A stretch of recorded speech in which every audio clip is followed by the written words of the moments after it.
tout le détail, puisque des questions doivent encore être tranchées.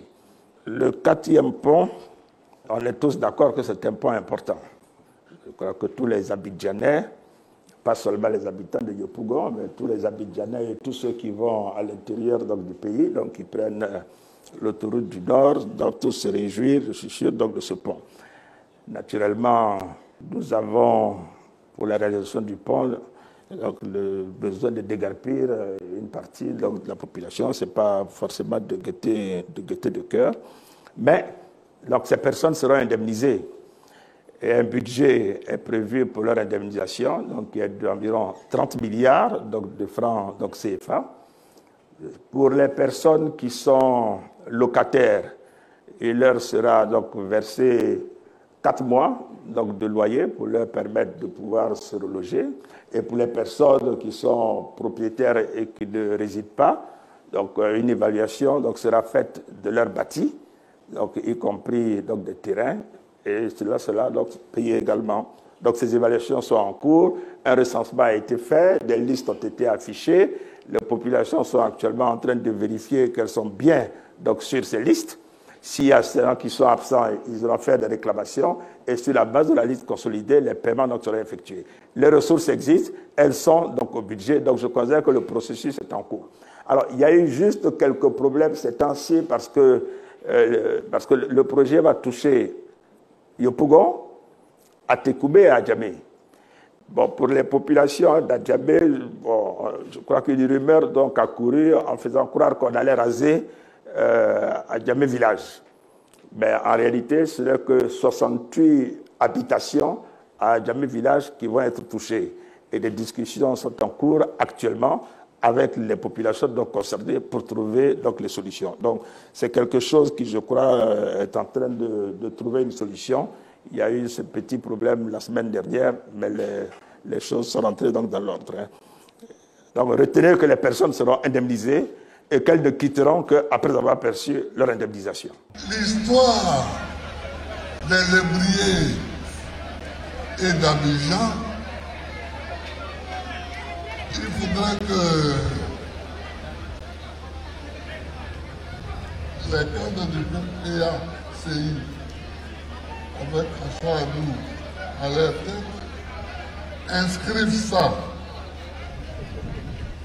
pour qu'on en fasse un colloque.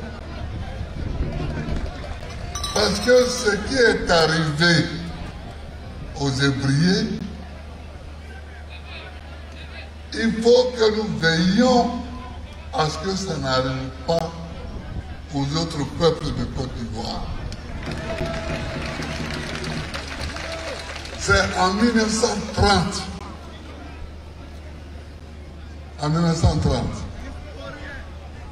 que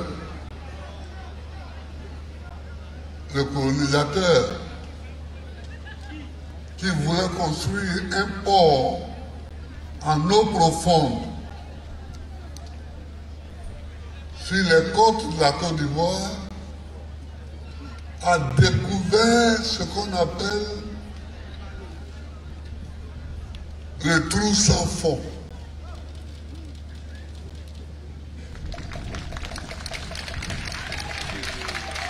Donc, en 1930, ils ont décidé de déménager la capitale de Benguerville et de l'amener à Abidjan à cause de ce trou. Mais quand ils sont venus s'installer à Abidjan, ils n'ont pas pensé au peuple qu'ils allaient trouver à Abidjan. C'est-à-dire qu'ils n'ont pas pensé aux ébriers. Ils ont pensé à construire leur ville, leur capitale, un point, un trait. L'urbanisation d'Abidjan a dépouillé totalement les ébriers. Plus la ville se développait,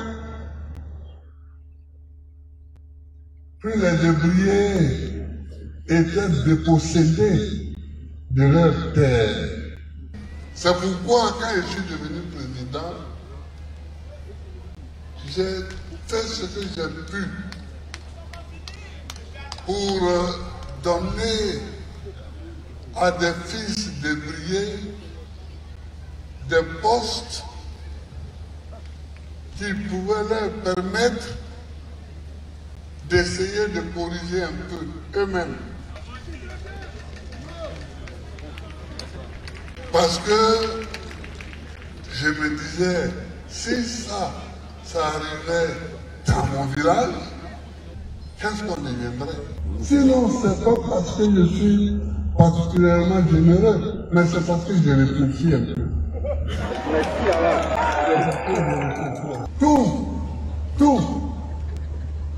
Tout est parti.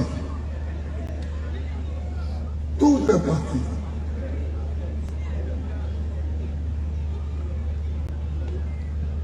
Je vous dis Yako pour ça. Je vous dis Yako pour cette grande souffrance. Parce qu'en Afrique, où les peuples sont paysans, un peuple qui n'a plus de forêt, qui n'a plus de brousse, qui n'a plus de surface cultivable, est vulnérable.